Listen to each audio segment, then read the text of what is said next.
As March begins, 83% of the funding for the Southwest Light Rail project has been committed.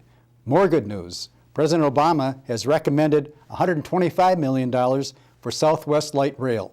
That $125 million will be the second federal installment for the project. The feds are committed to pay half of the $1.79 billion budget. Last year, the scope of the Green Line extension from Eden Prairie to Target Field, Minneapolis, was pared down to 14.5 miles and 15 new stations. Governor Mark Dayton is asking the legislature to come up with its share of the $135 million this session. But there are controversial things about some of these transportation plans. One of them is transit. It doesn't have the broad bipartisan support all across the state that I think people wish that it had. For someone to come out here, a leader of the state to come out here and say transit is controversial, it's controversial in the Tea Party wing of the Republican Party. That request and the critical importance of Southwest Light Rail to the region and to the 5 cities it connects and services was on the mind of Eden Prairie Council member Ron Case.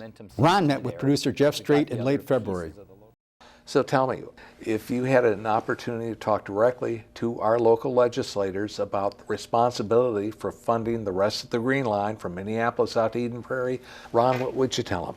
I would say get on the train, so to speak, because the momentum is building. And the federal part is such a huge part, and the momentum seems to be there. We've got the other pieces of the local government parts. And so the state part, boy, would that be a shame, especially since it's not a small share, but significant to federal government. It's a smaller share, and what a shame if they were the ones that held this up. So I totally understand the perspective that budgets in general across the nation at all levels of government could be perceived as being high if it just is higher than what somebody thinks it ought to be. Is this a lot of money? It's a lot of money. We spend a lot of money, though, on roads. We spend a lot of money in the city of Eden Prairie on our parks, on our schools. I mean, in our society, we prioritize what, through our money giving, through our tax dollars, we prioritize the things that representative government believes is the best for everyone. And you don't have to go back too far, but go into the 50s and 60s when the United States was building the interstate highway system. That was a really expensive price tag back then, and it probably looked not needed. I mean, roads, big 4-lane highways shooting across North Dakota, nothing against North Dakota, but very few people would argue that the dollars spent back then on those 1950s dollars level rate, sure, and then the impact on business, on our economy, 1,000-fold. Now, is that the same true with mass transit? Well, again, if you look in some cities, and I realize others, skeptics would say they have higher critical mass density, but you look at places like Boston, New York, Chicago, I mean, they thrive on their mass transit. So can we perceive or foresee a Twin Cities in 30 to 40 to 50 years that, again, they'll look back going, great decision, guys, because, and women, it's not a sure male term, the decision that we made today had great foresight to it. So I think the decision for the whole Twin Cities is a very good one. Now back to Eden Prairie then, and the decision, is it good for us? I think that's why the Chamber sees it as a positive. Each of these stations brings with it amazing economic development opportunities, not to mention for the people who live in Eden Prairie, that opportunity to take mass transit, not to mention to bring workers out to Eden Prairie. But had we in some way, I guess, spent lots of money, gone to court, somehow, whatever, we blocked it, and it was decided, well, let's take it into Minnetonka or take it into Bloomington, I just got to believe in 30 to 40 years, our then city council people and residents would go, you did what? I'd say the city council in 4 years would well, no doubt. But I mean, I think the evidence of that will be so crystal clear, sure, probably long before 30 years. But I think it's definitely the right decision for Eden Prairie. So LRT has no problem with the city of Eden Prairie, Minnetonka, Hopkins, St. Louis Park, or Minneapolis. At least the city councils have all approved of this, correct? Absolutely. They've approved to the extent that they were given power to approve municipal consent, which is not a yay or nay on the entire project, but on the pieces that pertain to their cities. But absolutely, all along the way, every city thus far has given the municipal consent twice. Now, there are more things that are going to come in front of the city of Eden Prairie. For instance, the construction of the new ramp, the new parking ramp at Southwest Station. That's all going to be weighed in by the City Council and the Planning Commission and citizens. So it's not over yet. It's just kind of tweaking a general concept plan.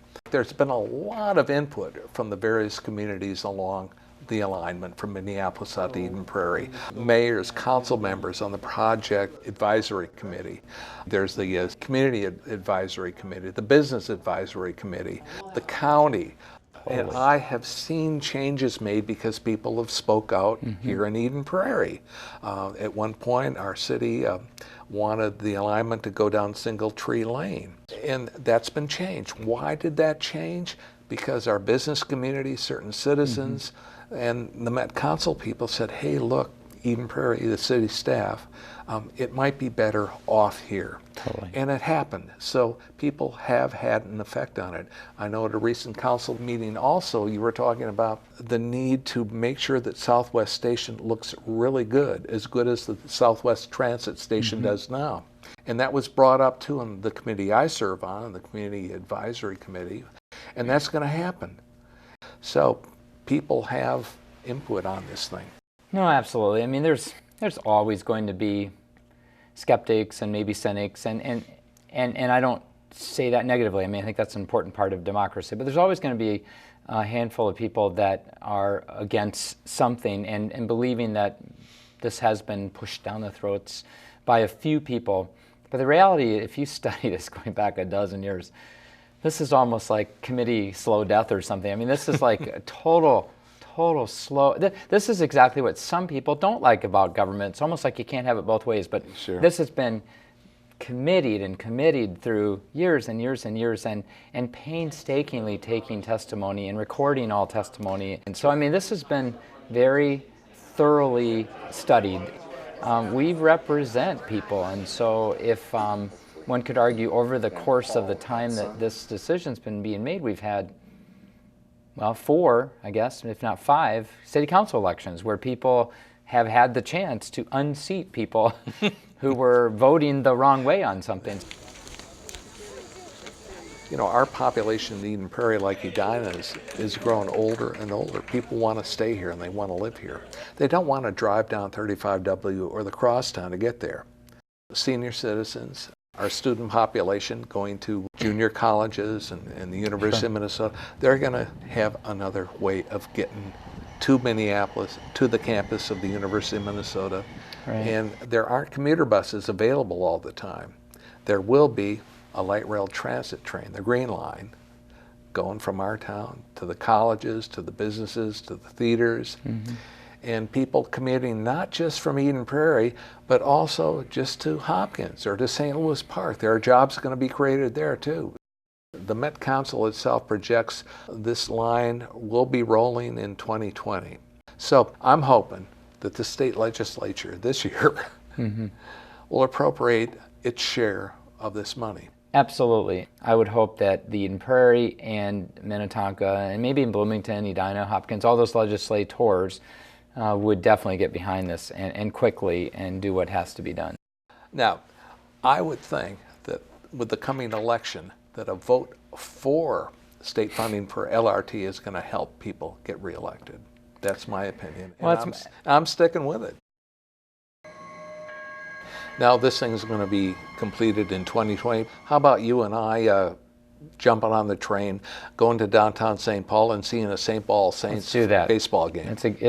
Let's do it. We'll shake on it. Good.